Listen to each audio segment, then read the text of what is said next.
مقام عطا نہیں فرمائے گا۔ اور تیسرا اصول انہوں نے بتایا کہ من جد وجدا، جو دنیا میں کوششیں کرتا رہتا ہے، جو دنیا میں نیک اعمال کرتا رہتا ہے، اللہ رب العزت اس کی محنت کو بھی ضائع نہیں فرماتا۔ یعنی اللہ کو راضی کرنے کے لیے جو کوششیں کی جاتی ہیں، اب جو دنیا میں رہ کر جو بھی کوششیں کریں گے، جس وجہ سے کریں گے، اللہ رب العزت نے وہی انداز وہی پھل ہمیں عطا فرمانا ہے۔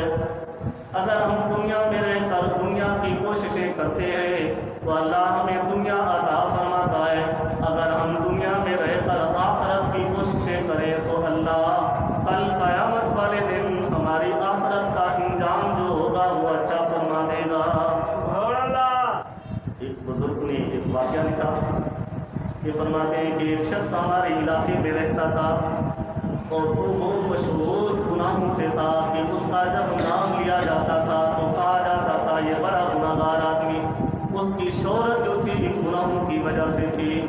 اللہ رب العزت نے ایک مرتبہ کرم فرمایا، وہ نمازیں پڑھنا شروع ہوا، روزے رکھنا شروع ہوا، نیک اعمال کرنا شروع ہوا۔ تو وہ بزرگ فرماتے ہیں میرا ہمسایہ تھا، میں جا کر اس سے ہاتھ آوا لیا، پوچھا وجہ کیا ہے، کس طرح سے تم نمازی بنائے، یہ واقعہ تو ہمیں بتلا دے۔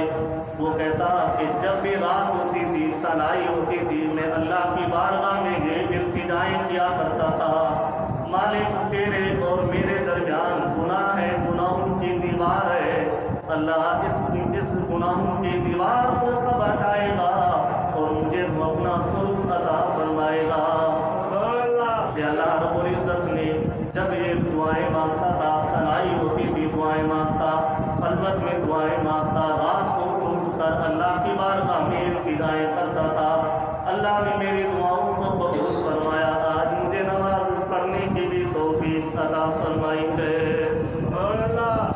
یہاں پر بات ہو رہی ہے کہ جب ہم کوشش کریں گے تو اللہ ہمارے اوپر مہربانی فرمائے گا۔ سبحان اللہ۔ وہ شخص بھی گناہ گار تھا، بھلے اس کا نام گناہوں کی وجہ سے مشہور تھا کہ جب بھی اس کا نام لیا جاتا تھا کوئی اچھے انداز سے نہیں لیا جاتا تھا، لیکن کیا تھی اس کی کوشش تھی، اے اللہ مجھے اپنا قرب عطا فرما دے۔ تنہائی میں ہوتا تو بھی اللہ سے دعائیں مانگتا، خلوت جلوت میں جب بھی اس کو لمحہ ملتا کہ اسے معلوم ہوتا یہ قبولیت کا وقت ہے تو وہ یہ دعائیں مانگتا، اللہ کہ میرے اور اپنے درمیان جو ہماری گناہوں کی دیوار ہے، اے اللہ اسے کب ہٹا کر مجھے قرب عطا فرمائے۔ اللہ رب العزت نے پھر اسے قرب عطا فرمایا۔ اور اسی طرح یہاں پر اس مصنف علیہ رحمہ نے، اس اللہ کے بزرگ نے، اللہ کے ولی نے چوتھا قانون قدرت یہ بتایا کہ لا تجد فی النار الا من بلغتہ الدعوہ، کہ ایسا شخص کبھی بھی جہنم میں نہیں جائے گا جس کو تبلیغ اسلام پہنچی ہو۔